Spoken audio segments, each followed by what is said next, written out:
جی السلام علیکم. جیسے کہ آج ہمارے ساتھ اظہر صدیق صاحب عمران خان صاحب کے اور پاکستان کے جانباز. سر سب سے پہلے شکریہ, آج آپ لندن کی سرزمین میں ہیں, اور بتائیے گا کیا پاکستان میں سر صحافت اور عدلیہ آزاد ہے؟ آج آپ کو پتہ ہے اوورسیز پاکستانی آپ جیسے وفادار لوگوں کو سننا چاہتی ہے, ایک پیغام دیجیے گا آزاد عدلیہ اور آزاد صحافت کے والے سے. بہت شکریہ جی.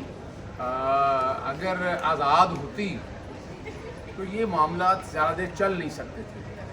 یعنی عدلیہ تو بہت پہلے مقید ہو گئی تھی.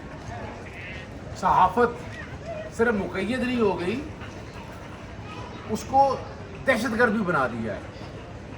اور سول سوسائٹی اگر آواز اٹھانے کی کوشش کرتی ہے, اگر آپ اوورسیز کے اندر آواز اٹھاتے ہیں, آپ کے سامنے میں نے کئی کیسز ایسے ہیں جو اوورسیز کے مسائل آئے, پیکا کے حوالے سے آئے, انٹرپول میں نام دے, ریسنٹلی میں نے ایک نام انٹرپول سے نکلایا اسی طرح سے کہ یعنی یہاں حالات اور واقعات اس طرح کے ہو گئے ہوئے ہیں.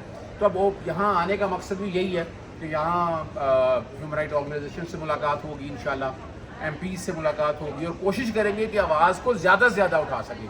عمران خان صاحب اب تو ان کے خاندان پہ, یعنی اب تو صرف پہلے تو صرف بشرا بی بی صاحبہ اندر تھیں جو پاکستان تحریک انصاف, اب تو بھانجے دونوں جو ہیں اتنے عرصے کے بعد وہ پھر دوبارہ اندر موجود ہیں.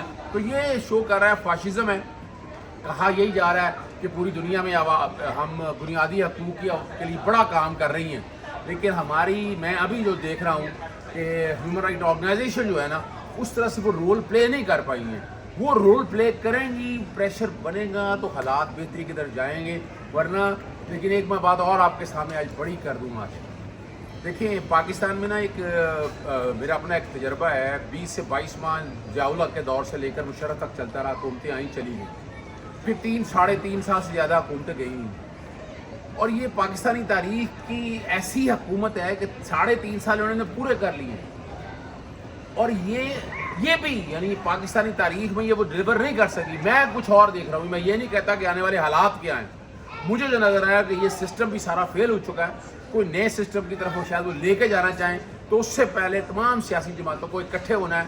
یہ ہوش کے ناخن لے لیں. اب بھی عمران خان صاحب بیٹھ جائیں, جا کر معافی مانگیں, منت کریں, ترلا کریں, اگر وہ سسٹم میں رہنا چاہتے ہیں. لیکن میں یہ دیکھ رہا ہوں کہ آنے والا دور اس سے زیادہ خطرناک ہوگا. اب عمران خان کے بعد ہو سکتا ہے ان کی باری بھی. سر ایک ہوا چلی ہوئی تھی کہ عمران خان صاحب نے معافی مانگی ہے. آپ کی ماشاءاللہ جو وکالت کی زندگی میں, کیا سر آپ ذرا اس پہ روشنی ڈالیے گا کہ عمران خان صاحب گیو اپ کر سکتے ہیں؟ دیکھیں میں ایک بات بتاؤں, میری عمران خان صاحب سے یہ آخری ملاقات 19 سپتمبر 2024 کو بڑی لمبی لینتھی بشرا بی بی صاحبہ تھیں, اور 1.5 گھنٹے کی میری ملاقات. میری آج تک جتنی ملاقاتیں ہوئی اس وقت بہت حالات خراب تھے, اور انہوں نے آج تک نہ میں نے کبھی ان کے چہرے پہ کوئی یعنی پریشانی دیکھی ہے. اور یہ الفاظ میں نے خود ان سے پوچھے بھی ہیں, وہ سوال ہی پیدا نہیں ہوتا. اگر گیو اپ کرنے ہوتے تو بہت پہلے گیو اپ کر چکے ہوتے. اور وہ یاد رکھیے گا پوری پاکستان تحریک انصاف بھی اگر ایک طرف ہو جائے وہ نہیں گیو اپ کرنے والا. اور وہ دیکھنے اب وجہ کیا ہے, اب وہ عمران خان کے اگینسٹ کارڈ سارے ختم ہو گئے. میں اپریل سے کہہ رہا ہوں, میں اپریل سے بات کر رہا ہوں کہ بس کارڈ سارے ختم ہو گئے ہیں. ستمبر ہوگا, میں آج بھی کہتا ہوں کہ اب ان کے پاس کارڈ کوئی نہیں, نہ اسٹیبلشمنٹ کے پاس ہے اور نہ ہی معذرت کے ساتھ کہ پاکستان تحریک انصاف پاکستان کے اندر اس طرح کا ماحول بنا سکی ہے. اب ان کے پاس اب کارڈ کوئی نہیں ہے. اب کارڈ آگے کیا چلنا ہے. اب عمران خان بشرا چھوڑ کے اب بھانجوں کی طرف آئے ہیں, اس کا بھی کوئی فرق نہیں پڑنا. وہ بھی میں بہت جلد دیکھ رہا ہوں, ضمانتیں دیکھ کے باہر آ جائیں گے. اب اگلی جو باری ہے, اگر سیاسی جماعتوں نے نہ ہوش کے ناخن لیے تو ان کے لیے مسائل بنیں گے اور وہ بڑا بری طرح سے پھنس جائیں گے.